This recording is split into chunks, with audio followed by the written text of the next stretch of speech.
Hello! Today we continue solving problems on the topic of motion of a body thrown at an angle to the horizon, and let's get started. Victoria Falls has a height of about 108 meters.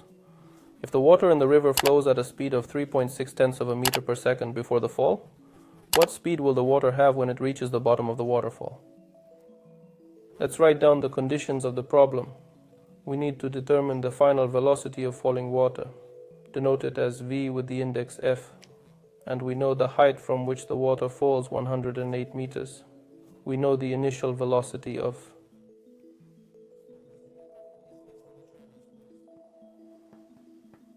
this water is 3.6 meters per second. Well, and by the condition of the problem, of course, we assume that the water is involved in free fall. That is, we neglect air resistance.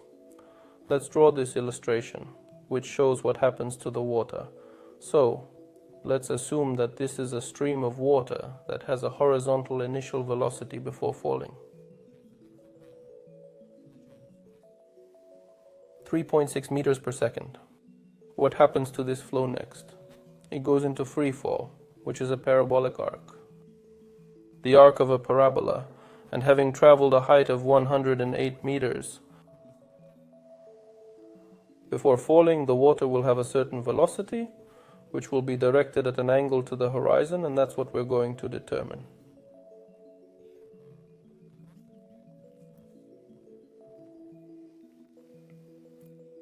What do we need to know to calculate this velocity? We must remember that this velocity consists of two components, which we can visualize as two components of the total velocity vector.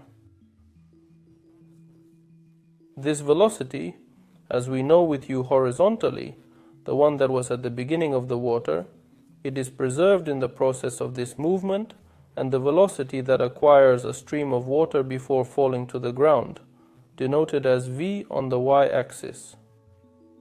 In order to calculate the total velocity, we can use the Pythagorean theorem, because the total velocity is the hypotenuse of the resulting triangle, and the cathetes are the other two velocities.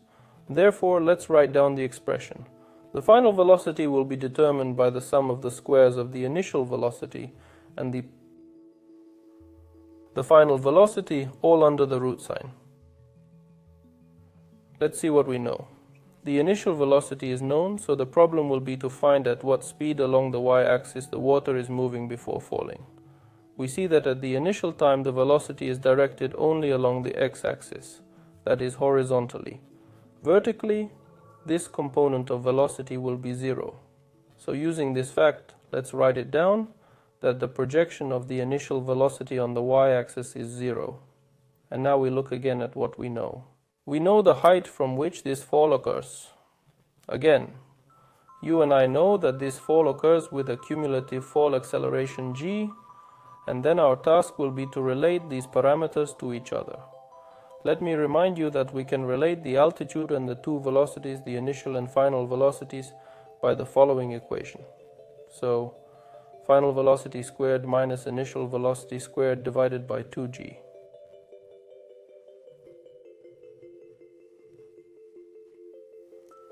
Here the initial velocity is 0, so what remains is the expression, the square of the final velocity divided by 2g's.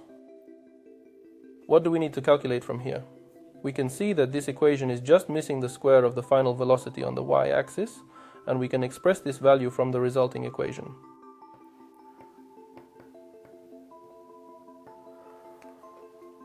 So we have expressed this value of velocity, and now all that is left is to substitute it into our equation.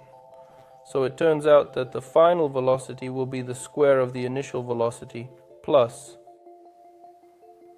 2g by h. We've got the final formula. All that's left is to substitute the numerical value. The square of the initial velocity is 3.6 tenths squared plus 2 times 9.81 hundredths and multiplied by the drop height of 108 meters. So, after calculating that, we get a velocity of about 46.2 meters per second. The speed of an object falling from a certain height can be calculated using the formula v/gt, where v is the speed, g is the acceleration due to gravity, and t is the time in seconds. However, in reality, the speed would be lower due to air resistance. The movement of falling objects is subject to different laws, and the speed is not as high as calculated before. For example, the air resistance slows down the movement of water droplets. But if we neglect this factor, we can still estimate the speed using the formula mentioned earlier. This concludes our task, and we will continue with the next lessons. Goodbye.